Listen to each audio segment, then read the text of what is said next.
Shalom sahabat yang baik hati, salam sehat selalu bagi kita yang dikasihi oleh Yesus Kristus. Marilah kita bersatu di dalam doa. Allah Bapa, di dalam Yesus Kristus, kami memuji memuliakan Engkau ya Tuhan, karena kasih-Mu bagi kami hingga pada saat ini. Kami mau merenungkan firman Tuhan, buka hati dan pikiran kami untuk dipenuhi oleh firman-Mu. Amin. Firman Tuhan bagi kita pada hari ini dari Yohanes 13 ayat 5. Kemudian ia menuangkan air ke dalam sebuah basi dan mulai membasuh kaki murid-muridnya, lalu menyekanya dengan kain yang terikat pada pinggangnya itu. Diusehon maae tu sabong, dungi diburi ma pakni akka sisianna. Dia pusima dohok basahan nati napol honnai. Teladanilah Yesus. Hamba adalah seorang yang melakukan berbagai hal kepada tuannya. Segala yang dibutuhkan oleh tuannya dipersiapkan dan dikerjakan oleh seorang hamba. Hamba itu melakukan atau selalu mengerjakan sesuatu dan prinsipnya yang harus dilakukannya adalah melayani dan melayani. Melayani dengan sungguh-sungguh merupakan karakter dari seorang hamba. Dan hal inilah yang ingin Yesus teladankan kepada murid-muridnya secara langsung. Yesus merupakan hamba teladan dan dia menunjukkan kepada murid-murid mengenai sikapnya sebagai hamba. Membasuh kaki para tamu adalah pekerjaan yang dilakukan oleh seorang pembantu rumah tangga saat tamu-tamu tiba.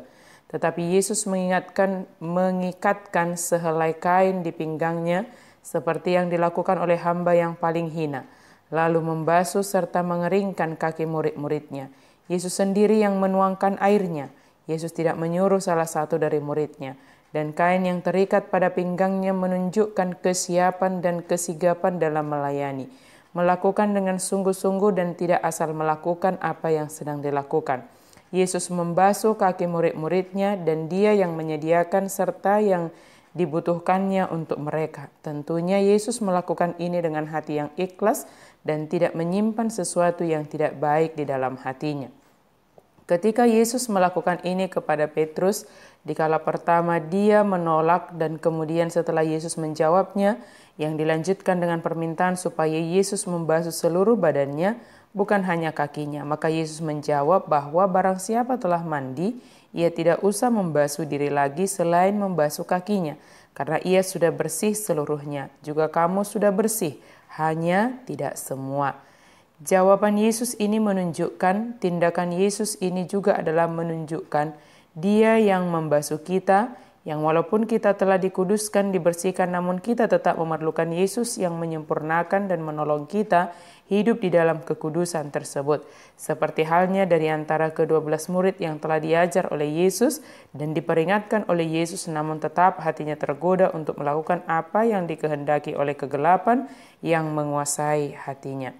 Yesus membasuh kaki murid-muridnya, melap dengan kain yang terikat di pinggangnya, dan Yesus mengatakan, jadi jikalau aku membasuh kakimu, aku yang adalah Tuhan dan gurumu, maka kamu pun wajib saling membasuh kakimu. Sebab aku telah memberikan suatu teladan kepada kamu, supaya kamu juga berbuat sama seperti yang telah kuperbuat kepadamu.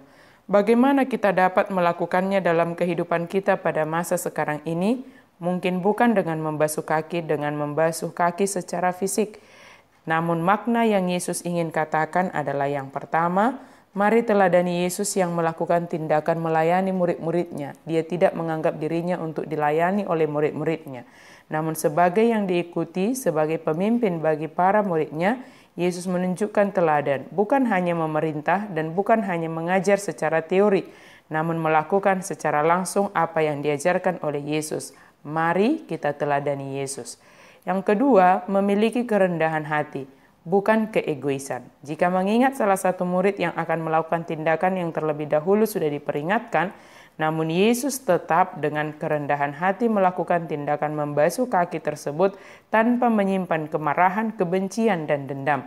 Justru Yesus menunjukkan kerendahan hati bukan memandang hal yang dilakukannya sebagai kehinaan, namun melayani dengan kerendahan hati. Yang ketiga, melakukan dengan kasih. Lakukanlah segalanya karena mengasihi. Yesus melakukan tindakannya adalah karena kasih-Nya bagi murid-murid-Nya, bagi kita umat yang dikasihi-Nya dan bagi dunia ini.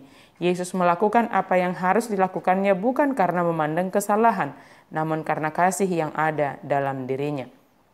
Kalau Dia saja, Yesus, Allah dalam rupa manusia, bersedia untuk melayani kita para pengikut-Nya, juga harus menjadi hamba dengan bersedia melayani apapun yang memuliakan Allah. Kita telah melakukan ibadah pada hari peringatan akan kematian Tuhan Yesus yang menyatakan bagi kita bahwa kematian Yesus membawa kita kepada perubahan dari yang hidup di dalam kegelapan menjadi hidup dalam terang, sebab kita telah ditebus oleh darah Yesus.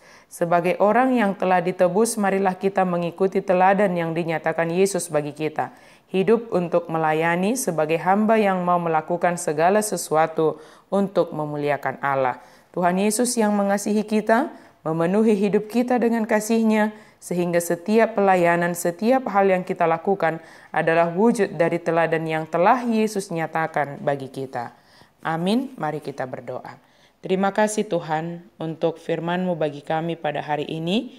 Biarlah kami meneladani, mengikuti apa yang Yesus nyatakan bagi kami. Kami boleh melayani dengan kerendahan hati kami boleh melakukan dengan kasih kami, memandang sesama kami dengan kasih. Tolong kami Tuhan, untuk kami boleh melakukan sesuai dengan kehendak-Mu. Amin.